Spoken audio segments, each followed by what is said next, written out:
I got me. I know you're in a car, so it probably won't be wise for you to drink, but I will be sipping. No, you sip.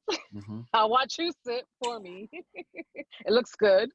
It is strong, very strong, but woo, we gonna persevere Get through that. ready.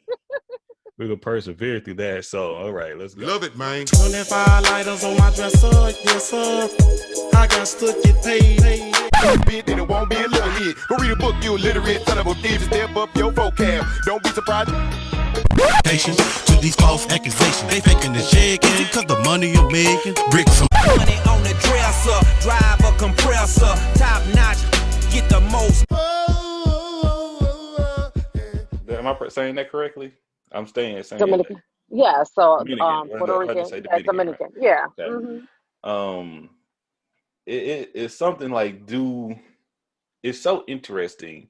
Do Puerto Ricans and Dominicans usually get along with one another, or That's sometimes they don't. yeah, So to going into that conversation, I grew up where even with my family there was conflict with me being almost half and half. yeah? You're a third of each, because not only Yeah, because that, technically I'm American. yeah, Right, absolutely. But growing up so I grew up more with my hmm mom's side of the family. So there was a Dominican side. So I did receive backlash from my cousins of my dad being Puerto Rican and comments being made me growing up, don't you for love sure. that? Don't you just Oh love that? yes. You Oh know, yes. it's just something that when we started doing this, when I started educating myself more about other people, it's like being black. I can say we all have our differences, and how Hmm. people would shame you for your differences. And like, Oh, I know. even the ones like they may even like you for it, but it's just something about just making you feel bad. And I know, you know, being black myself is like one thing. It's like I grew up, I didn't even ask, poverty level. Did you grow up in middle class, lower class, upper class, and things of that nature? But growing up lower class, and I was a fat kid. Okay, I was a Mm, chubby one, and it's like, man, at the end of the day, I'm still your cousin, but I don't know why people just run so quick to find that difference and poke at mm, that difference. So they with you, do. because you said I said a third, but you said American, but so you're Afro Hmm. American, Puerto Rican, and Dominican. Like Yes. like But I that's see the culture is, yeah, it's all inclusive to because you me. said it's not. Yeah, it is It because it's is. you. At the end Because of the day, it is. yeah, and Right. that's how it should be. You are who Hmm. you are.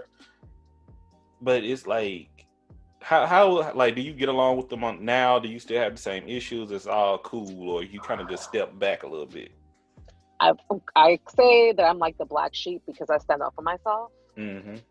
And so I Well, call out the bullshit. So now as an adult, they don't do that. And I'm the youngest one of the bunch in that part of my cousin right. bubble that we grew up. And so at the time, I did feel bad. Yeah, as a kid, you want to be accepted by your cousins and Yeah. stuff. And what didn't help was that they would send us away for like the time we were off from school. So the 2 months we were off from school, I would go to Dominican Republic with my cousins. They would Turn. send us away. Right. And I will alternate for like 1 year, I will go see my grandmother, and then 1 year I go see my dad. Mm. Yeah. So the times that I would go and then going back to Dominican Republic, it was the comments and the things. And I'm the one with the curly hair. I've always had this curly hair. So that's another layer thing. I was gonna ask about that, but go ahead. But you're there trying to straighten it. And it was just all this stuff to try to get close to whiteness. mm. Colonizers. Colonize, which that's a whole. And the interesting part of this is that my dad, as a kid, was very honest and educating me about my culture and what was Was. meant. Yeah, Okay. so I already knew very young. So I was reading um, books and understanding because my dad put me on. He's like, you need to know this because systematically you're going to go through things that you're not going to understand now. And Mm-hmm. I got it when I got older.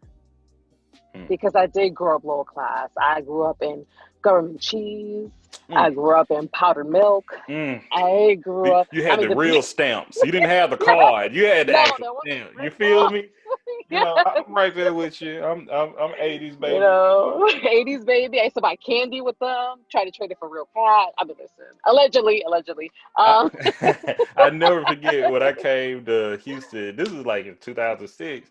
We were talking about same conversation we're having right now. We're talking about government cheese. You know, it killed me when people try to act cool, so they try to act like they grew up poor. You didn't grow up poor. Shut your ass up. But I'm like, and there was like government cheese. Yeah, it'd be so good. I'm like, what? I'm like, one of them was like, then someone was like, government cheese, like that meant money, right? No, it was real cheese. Like, it's Velveeta, but it was like. It was like a block of cheese, you know. And you have to cut it yourself. But we had to do what we had to do to survive, you know. So, so shout out to our moms, you know. Like, did you have other people in the community to help out as well? Well, a lot of us were in the same circumstance, right? You talk about we growing up in the hood, right? So we really all in the circumstance of what I did love. Because I live in a project building. Okay. So I never understood projects until like the PJs came out, and I'm like, all these people really live that close together. Like, once again, I grew up in the country. All right, you know, we didn't have, you know, that's a different experience. But when I hear about the projects and how schools, like you got PS 118 and all that, it's a whole different culture. So it is, and it was like, this was small projects, so each floor had 4 apartments, but they were pretty close, you know? And so, like, the person upstairs, if she cooked, she'd be like, you want some? Like, it was very community. It was very community, to be honest. And I never experienced that as an adult, even living in a good area, to be honest with you. I'm right there with you, to be honest, and I want that. You know, it's different. Too. Like, my wife grew up a little differently than I did, you know. And it's a blessing. She had both her parents, and they both worked as well and were educated. But even now, we have neighbors, and I'm hearing one of our neighbors' babies crying right now. Shout out to y'all, love y'all. But I'm big on getting to know my neighbors, because growing up, it took a community for me to be where I'm at today in life, you know. And now it's kind of like I try to, you know. I don't know. Sometimes I feel weird because I was a social worker for, I worked in the child welfare field for close to 8 to 9 years. And you don't want to be that creepy guy, because I don't have kids myself, but it's like adults, you could go to adults for help. You know, you can see kids, you can wish them goodwill. You can cook something for your neighbor, like you were just saying a moment ago. But I would say, has the culture changed, you know, where you really can't do that any longer? Because I know there's a lot of crazy things happen. They have always happened, but to the level people are becoming more aware about it. But I always looked at it as a positive. I looked at it as a beautiful thing where you can go stay at your neighbor's house for a little bit until your parents get home, or something dangerous happen. Like, how many of us really know our neighbors, even names now? I've learned. I don't know anybody. Like, I've been living in Texas for a little bit, 4 years. And I don't talk to any of my neighbors. I mean, and I'm like, and then I think about it, right? Because I'm like, am I getting, you know, putting myself in, like, am I, you know, really? And I'm gonna make this story short, but like, there's this one girl that lives like in the corner townhouse, and I try to say hi, but she was just like mean grilling. I'm like, well, I'm one of those people, like, if you don't want to talk, we don't gotta talk, so I'm cool. You know, it's all good. I can be stereotypical and say where you from, like. It's good. New York folks do not like. I've been to New York once, and all the stereotypes I heard, I'm like, they are proud of this. Like, y'all go, y'all move, we move nonstop. We move. And like, if you bump into one of them and you stop and say excuse me, they're gonna look. I think they're gonna be more mad that you said stop them and said excuse me, rather than just keep taking your ass on. And I'm like, and it is because I'm on the West Coast, and the West Coast, they're a little bit more gentle with things. They're a little bit more passive. Like, and up there in New York, you know, East Coast, they're a little bit. They'll be in your face. Like, I've seen people cuss each other out. Completely curse each other out, and be like, "Okay, cool, see you later." And like, the fuck is that? We're a unique bunch, But you know what's so funny? I didn't realize, okay, so my husband is from Tennessee. All right. Okay, so we met in New York because he was living in New York at the time. Okay. Mm-hmm. And he was asking me, he said, why are you guys always rushing? I'm like, because we got places to go, For right? real. But we got places to go. Why are you asking me this? I was like, should be the obvious thing. But seeing him as an outsider, got to go. And his perspective was like, I don't get it. And I was like, why not? But he was right. He's absolutely correct. I'm He's just right. saying, like, but being from Texas, like, we're the opposite, I would say. We're low, like, our music represents that, Yes, I'm it like I'm super chill. Like, I was telling people like how some people like to speed. I can speed sometimes, but I can get in the feeder road on the front of the road and I just cruise sometimes. Like, I had to calm down with that. See, I know. I know I won't fit in New York for a long period because people hate me. But I'm comfortable in my culture. That's one of the points why we're not everything culture. We're everything culture.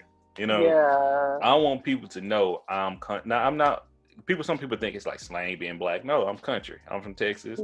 I use ain't. I use a thing. I'm like, I say her. I'm like, there's nothing wrong with that. There's nothing wrong with that. I'm educated. I know what I'm doing. And you can respect it too. So just like if I love our, how we talk, where we come from, and it's just because it makes us, and once we can get to the point where we can respect one another, we can be happy with one another. We don't have to assimilate, we don't have to just change because because it makes us. That's what America say it is. It's a melting pot. But if you take all the salt, the pepper, the cayenne, the Louisiana, the Lawry's, and the cheese, and you want to think the breadcrumbs, and you take all the deliciousness out, you could have nothing but bland ass flavor, and nobody want that. Nobody want that. No, nobody. So like, and with yourself, it's just I'm hearing that, man, you have a lot of flavor within you. Okay, I do. And like when the name of your podcast, okay, just like I said, everything. You just like you said, you made sure to put in coffee and curls. Okay, and I'm assuming it's because it's a representative of who you are. And I don't know now. I didn't know if you just because it's coffee because you like coffee a lot, or it's because that's your skin tone to an extent, But I think I love coffee, right? But what I love about coffee more, it's the conversation that happens around it. Because my family, they used to make coffee with this sock-looking thing. I don't ever see it's like a little sock-looking thing. That's how they used to make coffee back in the day. Is it like a stocking? Like a stocking, yeah. Okay, I've seen that before in movies. Yeah, I've seen that before. We used to make coffee with that, or use that metal coffee maker, like old school, and they'll eat buttered bread or something, crackers or something.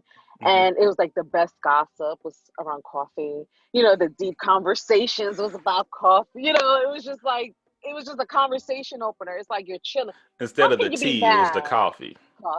How can you be mad drinking coffee? Like, it's like eating ice cream. How can you be mad when you like eating? Man, some angry people out here. I'm telling you, there's some people that need that. I've seen some guys, complain they hardcore thugs and they're out here flying kites. How you be hard? You flying a kite? I don't understand. Come on, I don't get that. Come on, smile. You know, it's so good. But that's how the world trying to make folks. So, how long you been doing coffee with curls? 2.5 years. All right, you loving it? 2.5 years. Yes, because I feel like it's shifting.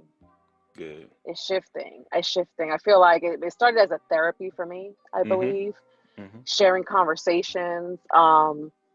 And for a long time, people have told me I should use my voice and do different things. And I just never have because I'm introverted in a lot of ways. I don't believe that, but go ahead. Yes, I am. I could be a little shy. I'm opening now more because I'm getting more into myself and learning more about me. So I'm more comfortable about being expressive. And honestly, because I really don't like social media because I don't like it. People get shocked when I tell them, I'm like, I don't like it, because you can be who you pretend to be, you know? Yeah. And And I don't people, like that. yeah. But in the way, but you're actually one of the like my goals for social media, believe it or not. I'm Really? like, Me? you post, okay, and you're always creative with your postings, like, and I'm like, dang, and she's consistent. Like, it's rarely one day I wake up and I don't see your post on my timeline. So Oh, you're that's doing the good. right thing, okay? You're doing the Yay. right thing. So shout out to you for sure. And I'm just like, me not liking social media as well. My first time getting on Instagram is when I made this. When I made everything Really? culture. I did not have, nope. I had Mm. Twitter. I do like Twitter. I had Twitter and I had Snapchat. And I had Facebook, of course. But Okay. Facebook is more for family, you know. That's family. Like, so the Facebook be dramatic too. I'm gonna tell you. Oh, but anyway, because it's family and friends, you're like, oh, Jesus Christ. I find out too much stuff that I don't need to know. I'm like, I wow. know. I'm like, but and I was like, I don't know if you have younger cousins and maybe nieces and nephews on Facebook, and they post the wildest shit. Like, I'm like, your grandma on here, right? Like, what are you doing? Like, I post like I may say a cuss word or two, no big deal, but y'all on here talking about sucking swangers and stuff. Oh my I'm God, like leaking no. news. I'm like, please, Lord Jesus, Wow. don't. Like, we are here. I don't care. No, you should care. You should care. Should care. And Oh my God. yeah, and honestly, I don't know how your family work. My family would throw it off sometimes. Like, you talking about, like, we were talking about with the whole Christmas thing, man. Let me tell you, like, it's like, and me, it's like I could be crazy too, but I'm like, I can't enjoy myself like I want to enjoy myself and be me. Is because I'm usually trying to be the role model for my other cousins and stuff. Because I'm like, man, I know the younger ones see it. Because I'm like, we have to have more of us trying to do better. They don't get me wrong. I have fun. We do everything we want to do. But I'm like, you have to start. I'm trying to set the bar, and I'm not being Yeah. fake about it. I Yeah, I because got you. some family members, they see that side, and other ones that like I would like you to see that side, but y'all just so throw it off at some things that y'all say, well, Brandon does it, so I can do it. No, y'all don't see. So, Y'all don't see the work behind it. Y'all don't see, yeah. getting up, going to work every day, taking care of bills, cleaning up, folding socks, little stuff like that goes a long way. So, Yeah, it does. I agree. but yeah, Yeah. it's just so much fun. But quickly, we're gonna take a quick commercial break, and we're gonna be right back with more of Noemi. All right. Okay. Okay. All right, we're back, everyone, with Everything Culture and Noemi with Coffee with Curls, and Yeah. just chopping it up, chilling. We're in the Hmm. studio. She's in the mobile studio. We I making it happen. am. I don't know if that's a street light or if that's the moon behind you, but it looks great. Like Oh, that's good. I one of them circle lights. the ring Like, light. yes. Hey, that ring light come through. Like, They come do you through. have the bigger one too? I do. I Okay, I'm about to do. say it's on sale right now. Fat Kids deals, like $60 for the 18-inch one. Really? Oh yeah, I'll tell you, if you're a content creator and you need like trust, it'll change your life, turn you into a Yeah. bad bitch. Trying to tell you, like, Great see, videos, because I have one and I got it for Christmas. mm, So if you're a content creator thinking about doing something, create a list of what you want and have that as your wish list.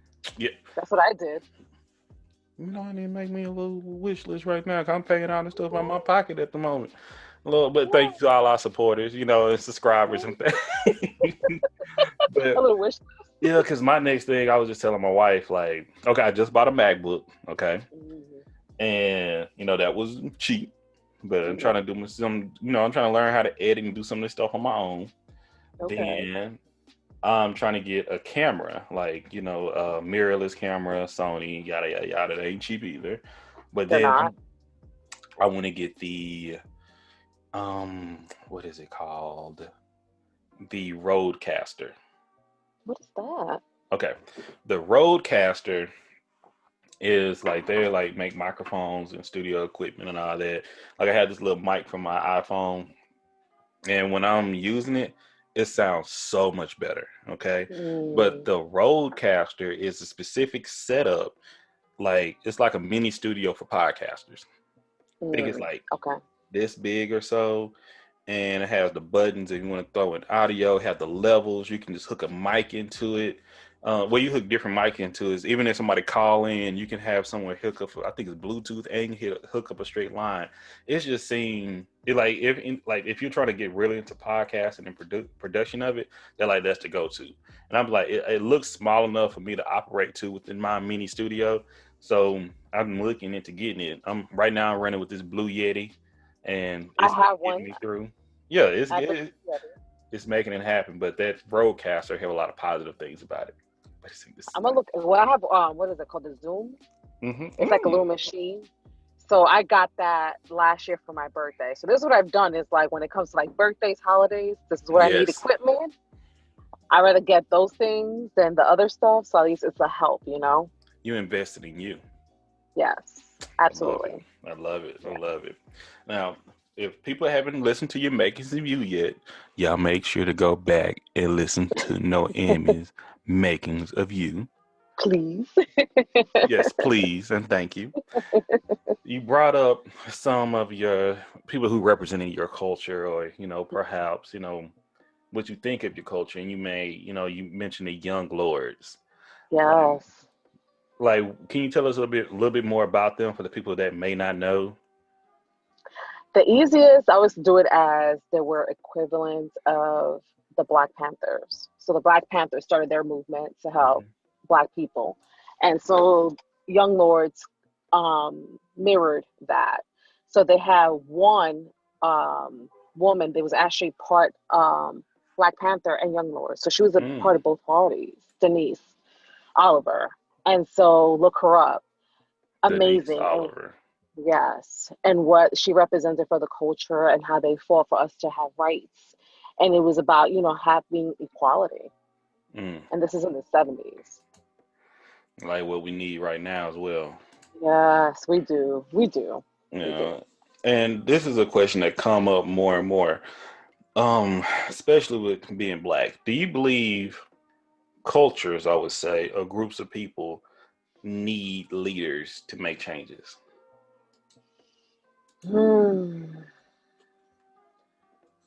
I don't know if we do. I don't know if we need leaders to make changes because we are our own leaders to make changes. I don't know if that makes sense. Makes absolute sense to me. Go ahead. I wanted to say so much during your Makings of You, but a lot of the statements that you would make, I say the same thing. I know you haven't listened to the show that much. You say that, but I'm like, she said the exact same thing I be saying, and people be arguing with me about. I'm not crazy. I'm not crazy. I tell you that because if you're gonna always wait for somebody, you're gonna waste time. And I listen, if right now where all this shit is going on is not an eye opener, I don't know what is. And right there, that's the disheartening thing to me right now. Because the reason why we do this podcast here is it comes from the late great Dr. Martin Luther King Jr. It's man, we try to get to know each other so we can love one another. Yeah. Let's stop being so segregated. Let's stop. If we still base everything off segregation, your parents would never met. If we keep if we keep it in one. And I'm man, we really need each other to make things great. You can still have your culture. You can still believe in what you believe in, and you can still respect and have a conversation with someone else. Absolutely. Yeah. Absolutely. And unless your culture, and unless you're absolute racism based on being a bigot or being prejudiced, that's it. And that's the only thing I say. If your culture or what you believe or what you like to do, if it doesn't affect someone negative or harm them, hey, love it, live in it, be it, do it, no problem. But when it comes down to right now, I've seen some folks that, unfortunately, we're dating this episode by bringing up the ruling about Breonna Taylor. But I've seen some people that, I'm telling I'll type, I'm going to say something. And I'm nah, because I post this, I'm just not in the mood for it. I don't know if I'm having a block right now or what the case may be. But we talked about it in season 2. This is when compassion, the racial battle fatigue is going to affect right now. Like, I'm getting tired. I need somebody else to step in, tag in. You run this for me. I'll be back. And that's okay. Because if we keep running, we go burn ourselves out. We got to know how, once again, we're all leaders. So it's okay for the leader to step to the side and let one of the other leaders step in. But you got to make sure they're going in the right direction. They don't have to go the same path you go, but they need to go in the right direction. That's always how I look at it. It's a lot, right? Because so for me, like for my husband, I'm always concerned because he actually works in the news. So he's out there and he's a Black man in a world that doesn't see him as educated, someone who served this country and achieved. He's only get looked at a certain way. Doesn't matter that he's a good person. Right. That doesn't matter. But he's already prejudged because of his skin color. Does he have muscles? Is he tall? No, he doesn't have muscles. Okay. Either way, still make him dang. You still got the target on your back, brother. I'm sorry. You do. And I'm always concerned for him. You know, like sometimes he likes to walk around the neighborhood. I'm concerned. And my wife is the same way with me. I get concerned. And shout out to him and shout out to y'all. And shout out, we the love is necessary and the care is there. That's why you do it. Yeah. When I tell you our mailbox, I can spit and hit the mailbox from where we're at, you know. And I wanted to go downstairs going to get mail. She's like, be careful. I'm like, what the fuck? You can't be careful. Yes. You know, but at the same time, it's sad when and that goes to the point where when I tell people about white privilege, you don't have to experience that. I mean, experienced that all my life, ever since I was a little boy. I mean, I'm talking about my grandparents. Like, I had white friends growing up, and they would tell me, you can't do everything your friends do. Don't get, and it was like, because you'll get killed. I'm like, well, I'm a kid. They would still kill you. Mayor Rice, you know, and we can name so many others. Like, so, you know, it's so interesting you say that because I did not grow up with white people. Okay. What was that like? Because I have some family members the same way. I have some family members say I'm one of the whitest acting people they know. And I'm like, me? You know me? What? Because of the neighborhood that I grew up with. If a white person was in that neighborhood, they were either selling or they were dope fiends. So I did not grow up with anybody white at all. The first white student was in high school, which that whole experience, I grew up in a very predominantly Black and brown neighborhood. I didn't grow up with no white child ever. So now when you go into the corporate world, understanding what that means, that's a whole different level that you don't even get and don't even understand what white privilege is because my parents don't understand that. They don't. They come from another country, you know, like my mom anyway. Because what people don't understand is Puerto Rico is part of the U.S. and they're a colony. Yeah, a lot of people don't. I'm like, and they're colonized. Absolutely. You know, it's just so much going on, but the white systematic of this country was very eye-opening when I started going. And the crazy thing was, I'm going to even add this to this. I didn't know that I was poor till I was a teenager. How did you find out? Because I was in high school and I remember that I was in the student government. And one of the kids, white kids, at 16 had a car, right? I'd take the train, I'd take the subway, I'd take the buses. And at that time, if your family was in assistance, they would give you like a free bus pass or train pass. Yeah.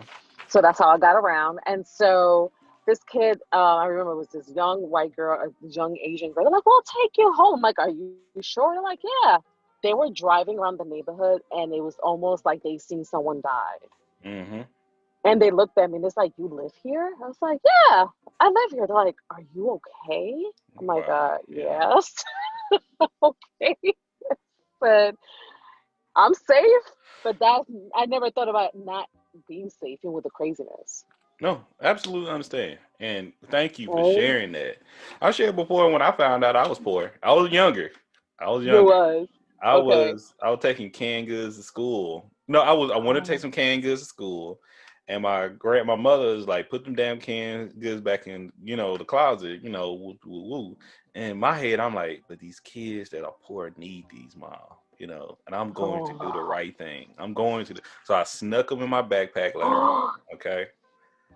I remember it was like maybe 6 different cans. Like, I think my mom probably even knew, because this is like no, she didn't know, because I was catching the bus. But I'm like lugging them, they heavy, but I remember it was like a big ass can of green beans and some other stuff, but I knew what cans they were, because one of them had a dent in it, one of them had something else.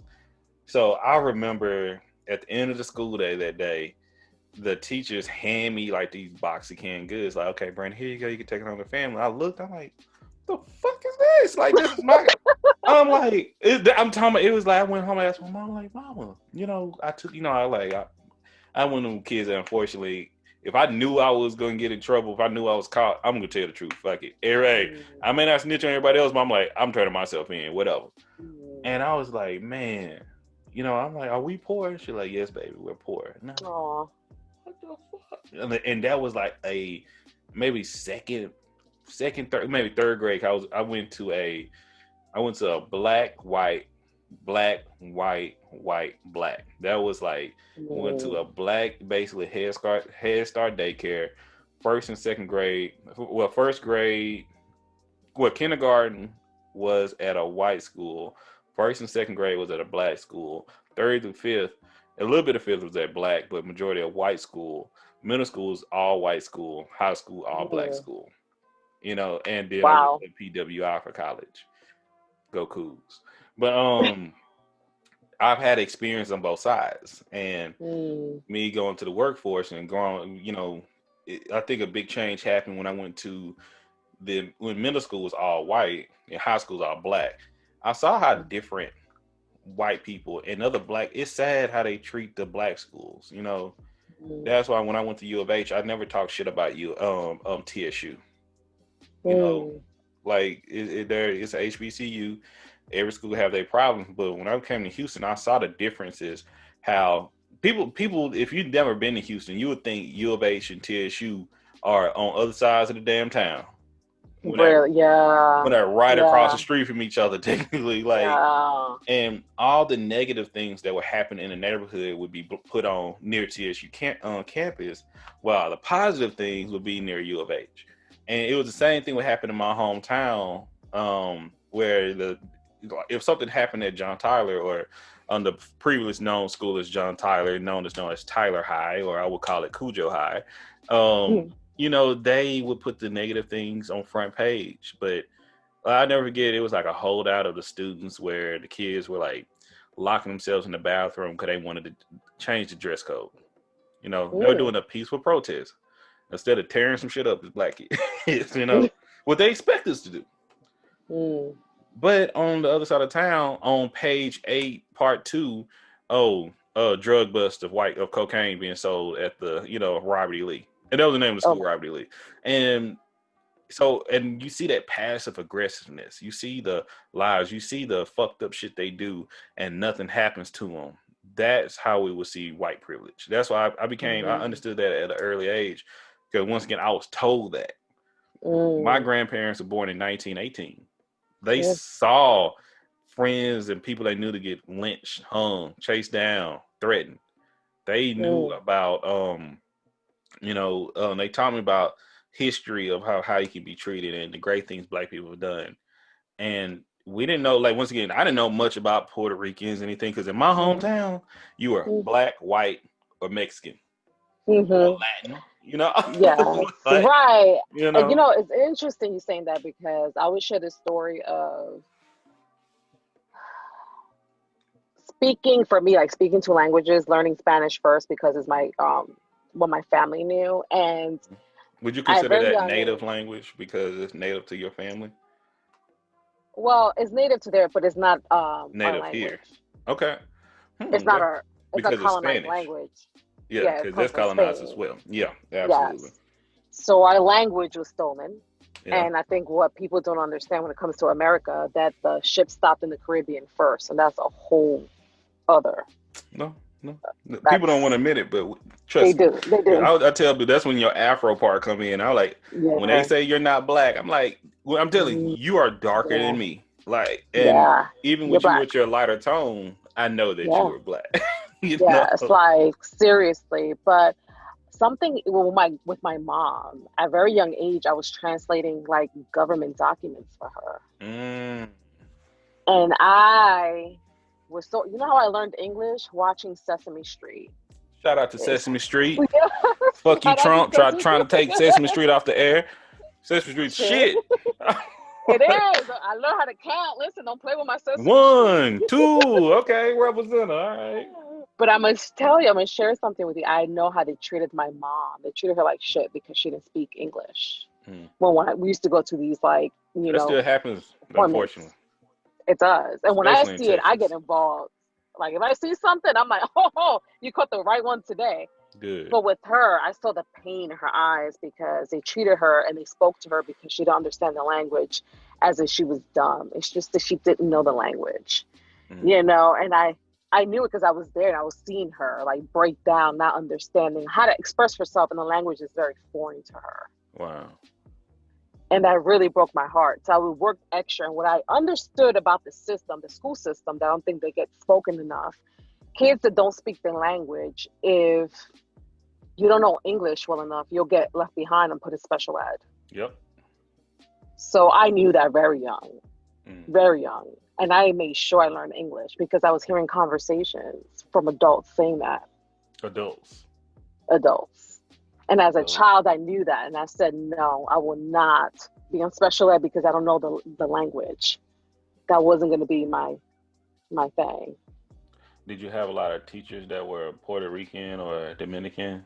Or we had a few, but once we got into like junior high school, you had a lot of like what I called savior teachers. They thought they were going to save the kids from the hood.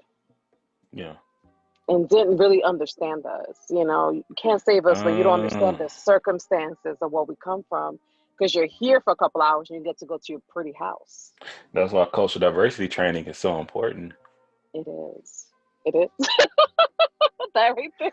You heard it right here. So that was the thing.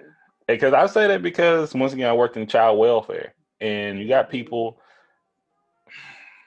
Sometimes they think they have the right intention. Does that make sense? And that's what got me. I loved it and got me so involved because in Texas, you it's something like, man, I got to tell him about this. He would love this episode. Shout out to Javi. One of his family, I think he's from New York. I know that for sure. Okay. And he may be Puerto Rican. Okay. I don't want to put it on him because I don't know if he's Dominican, but I think he's Puerto Rican. Okay. But you know, in Texas, he Mexican. I'm like, oh yeah. You know, like I'm telling you, it's just the way it is. And like we had an episode last season that we talked with Melody and Clara on the intersectionality of diaspora. I did hear that. I heard that episode. Yeah. Oh, it was the shit. Okay, I loved it. It was good. But talking about, you know, using Latin and Latinx and Latina and Latino, and you know, that's why I learned more. You know, I knew somewhat about it, but that's why I say I love hearing it directly from y'all. You know, it's because it's not you don't speak for you don't speak for every Puerto Rican, you don't speak for every Dominican, but you do to an extent, you know, because you have to represent, because you are that, especially being Afro, because during the episode one, I think I said she didn't really claim being Afro to an extent, like, but because she was saying, yeah, my dad was Afro, because my homeboy was like, well, GJ co-host, he was like, man, if I didn't think anything different, I think he was just a light-skinned black girl. He's like, I know, I get that a lot, this and that. But, you know, she was like, really like, man, I'm black. We was like, but that's kind of how the system sets up for you to discredit. Even like, I see some Latin, and I would be more specific, Mexican individuals in Texas don't claim to be Mexican. I'm white. That's they want to assimilate. And when you tell You want to tell them, I can tell what you are. I can recognize you have a certain pattern in your hair. You still, your skin tone, you still have red in it. Be proud of what you have and what you're doing, you know? But nope, I'm white. Because that's how we have to be there to make it. Same thing I hear with some, it, I was in a conversation today at work. You know, we have these conversations at my job where I'm at now. It's That's weird. good. It's great It's good. because I keep telling them where I'm from, they're not going to set up a space for Black, Indigenous, people of colors members to have a meeting on work hours, you know. But every time I know it's like, because I grew up in these classes, they would tell these people, don't speak Spanish. If you speak Spanish, you get no service. I'm like, the fuck do you mean? Like, and you know, it's so sad because I always, when I see these videos, right, when I see people say, oh, don't speak that language is not from America. America does not have an official language. Let's just start with that officially, right? And but if you understood, slang that we're speaking right now. Right. So if you understood that Spanish is close to the colonizer, Spain is in Europe. That is their colonizer. Why are you so uncomfortable when that's part of your ancestry? With Spanish, you don't ever tell somebody to speak German, don't speak German. You don't go tell somebody who's Irish, don't speak your language.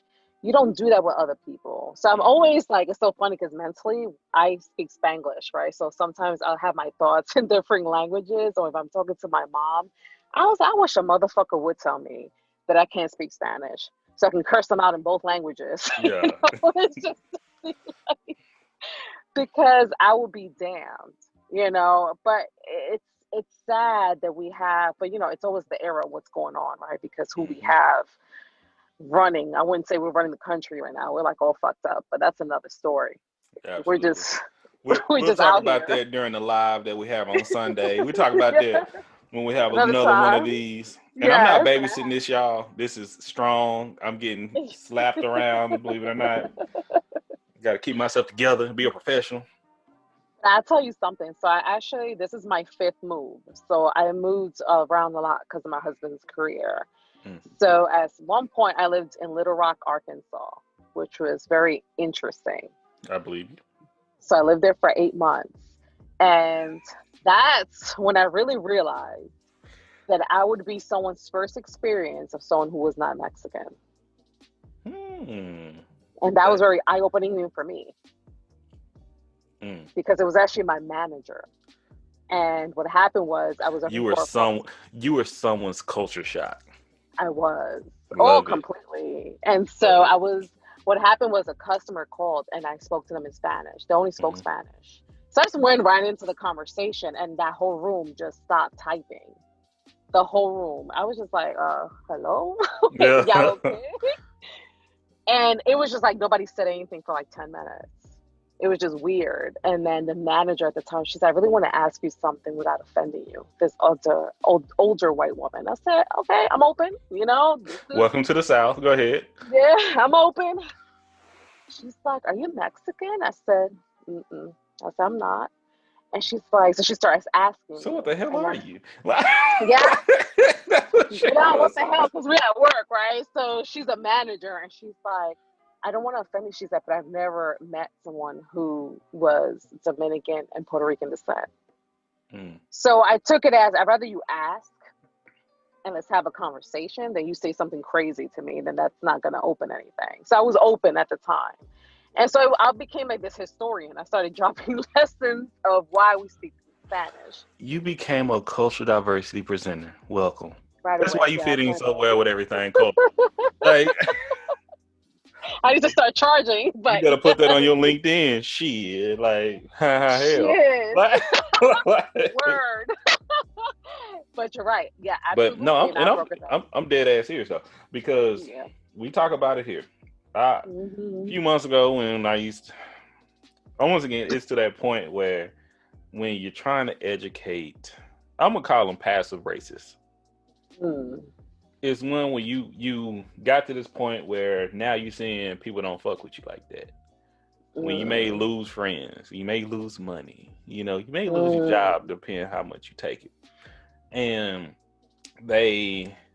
I've had this one gentleman. Well, I ain't gonna say gentleman. This one bitch ass motherfucker. I may bleep that last Bleep. part out, but we'll see. I'm trying to clean things up on here. I'm trying, Okay. but he was trying to ask all these. He was gaslighting, okay, Mm-hmm. and like gaslighting don't work on people who knows what gaslighting is, okay. Yes. And I'm like, and you see that a lot with white privilege men, okay, and women, Mm-hmm. but white privilege individuals. And one thing was like, well, teach me, tell me what to do. I said, well, you can look it up yourself, or here's my cash out, and here's my prices. Good for you. Why in the hell, in this age of information that we have, that the burden must always fall on the people of color to teach people, non-people of color, or just even ourselves, what's right and what's wrong? Yeah. Pay I like this agree. is I am putting you in school right now. This is what I do for my Yeah. job. You're not gonna get it for free. You can listen Mm-mm. right now. You can listen to some of these episodes for free. Shout out to Everything Culture. Okay, that's why I'm doing this. So this is free game. I'm putting you. Yeah. You're actually hearing someone that's Puerto Rican and Dominican, that you actually Afro Puerto Rican Dominican is here in America, talk about her experience and how she feel. And we're talking about a little bit of education. And during her week, we're going to talk about the young lords. We're going to talk about the I don't have my notebook is somewhere. The alcohol's kicking in. Talk about one of the representatives there, and we're going to educate you right there for free. Yes. You want me to take one-on-one with you? Oh, you're going to pay me. But that's how people need to understand. That's how, if you want that, we have to start taking pride. We got to start playing games with people, because people going to see, same through this episode here. Some people could be completely offended. Some people can fall in love. They will.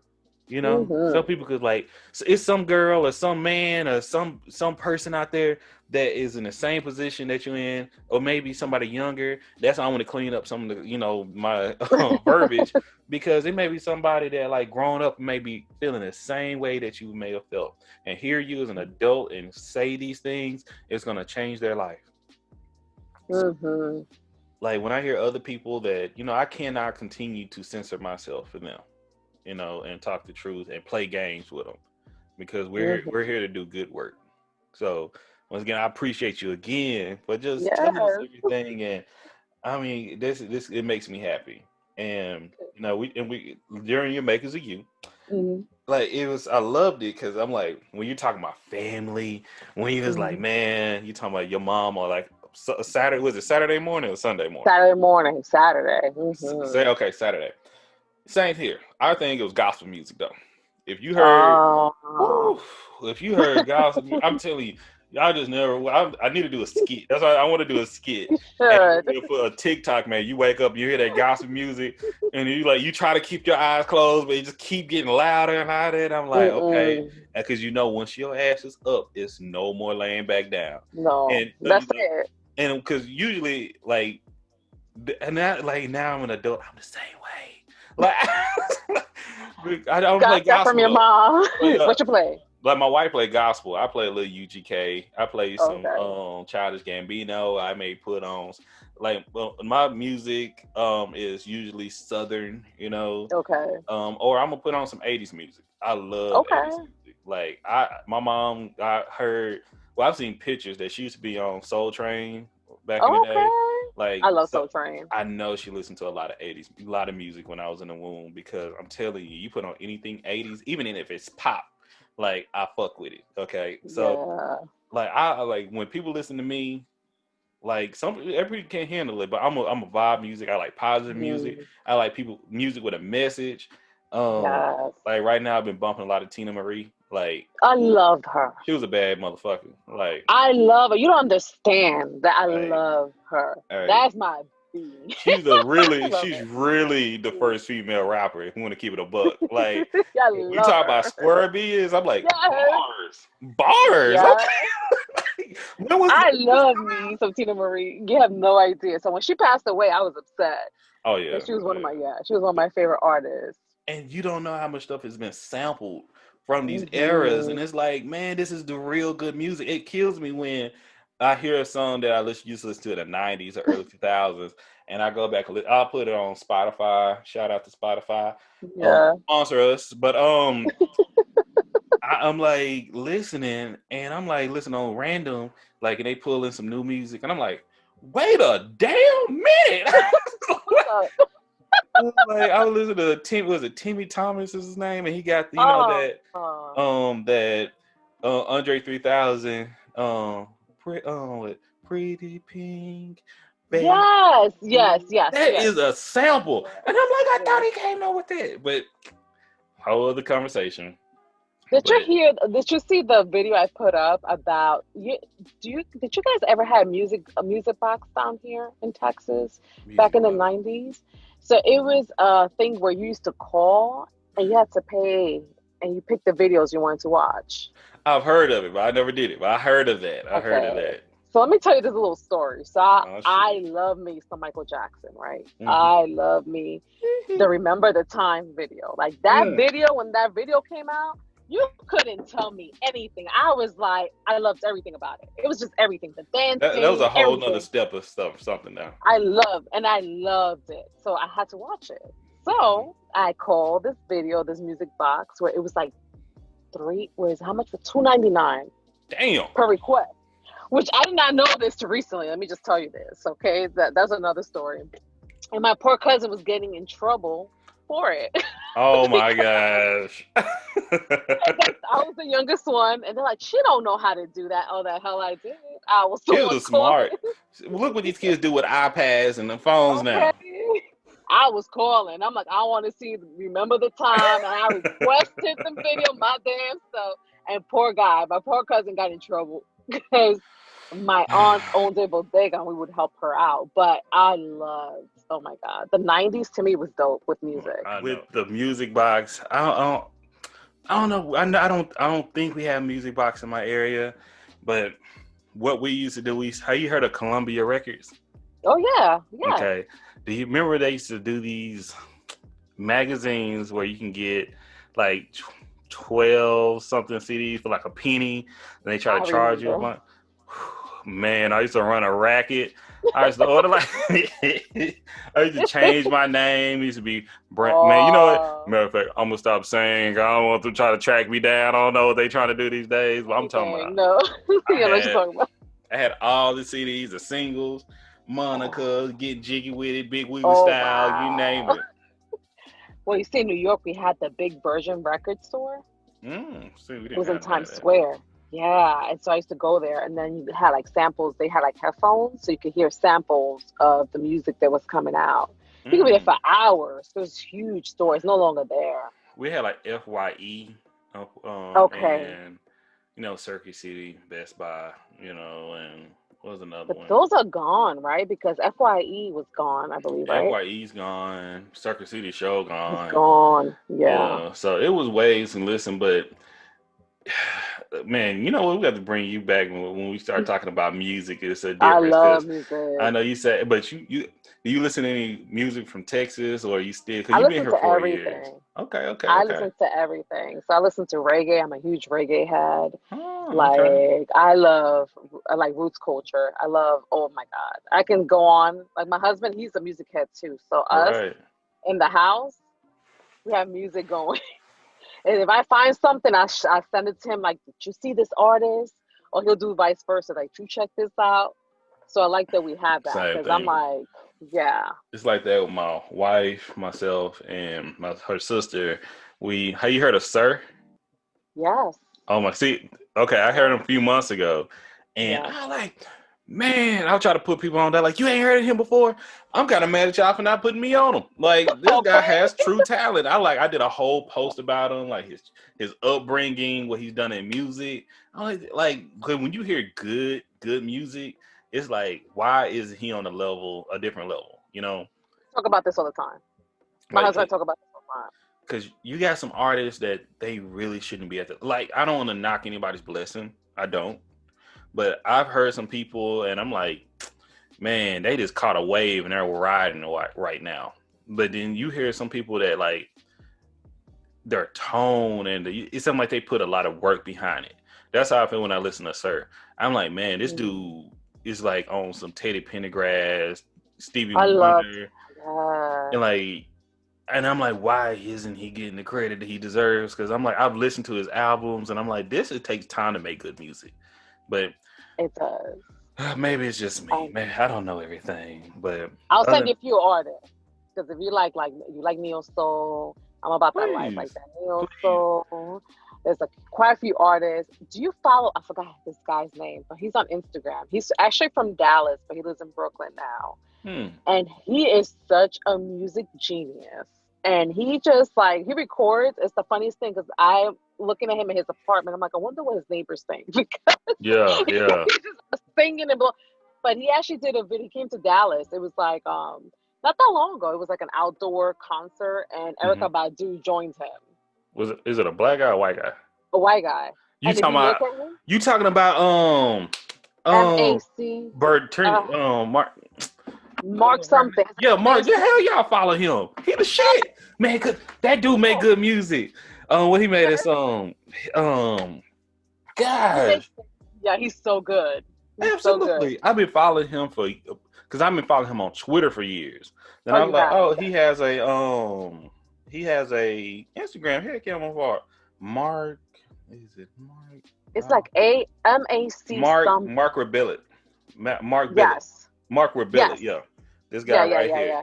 Yeah. With the glasses, and you would never think he could sing like that. No, yeah, I know exactly what you're talking about. I've been following him for a minute, man. He's so talented, and the production. He'll start off with just one beat. Because if you see him when he's making it, then he'll switch it up. Then, yeah. That's what you like. Hold on.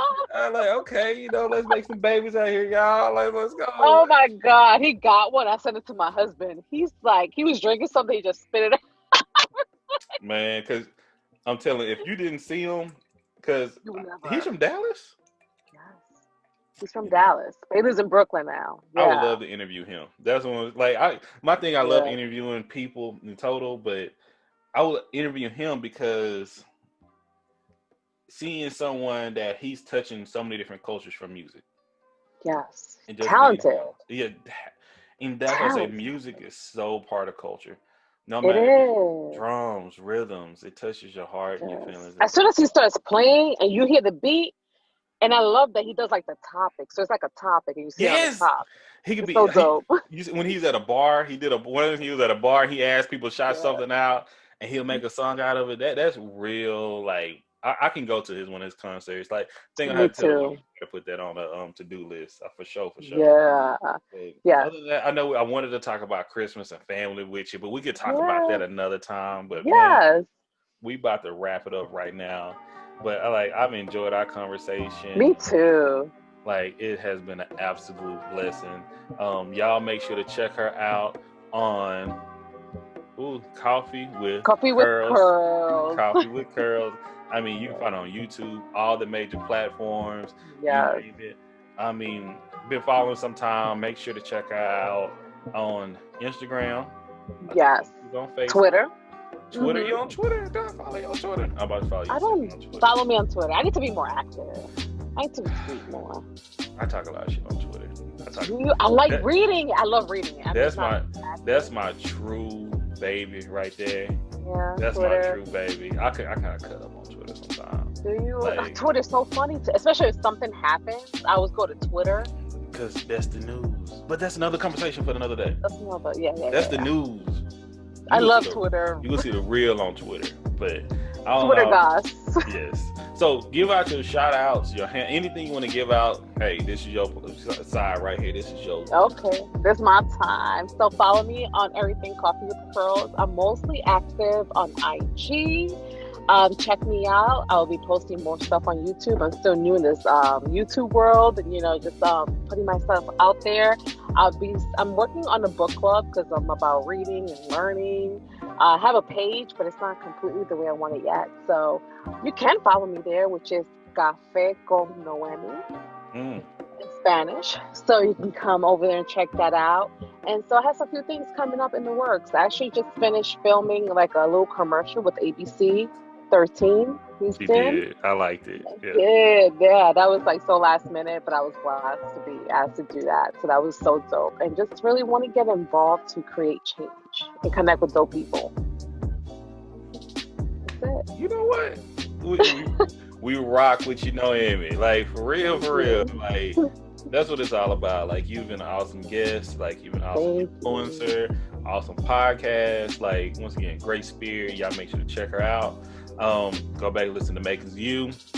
And thank you so much. And make sure to hear us and listen to us on upcoming Sunday, where we're going to have Noemi as our special guest. And we're going to talk more about her and her background, traditions, beliefs. But as always, on the Makers of You, we do this because one of our mottos and our platform stands on the pillars of communication, respect, and consistency. And it comes from Dr. Martin Luther King, that said at Cornell College that he believed men fear each other because men hate each other because they fear each other. They fear each other because they don't know each other, and they don't know each other because of segregation. And because of segregation, we have miscommunication. So our goal here in Everything Culture to bring people together so we can have a conversation, so we can get to know each other and get to love one another. Thank you all, and God bless. Thank you.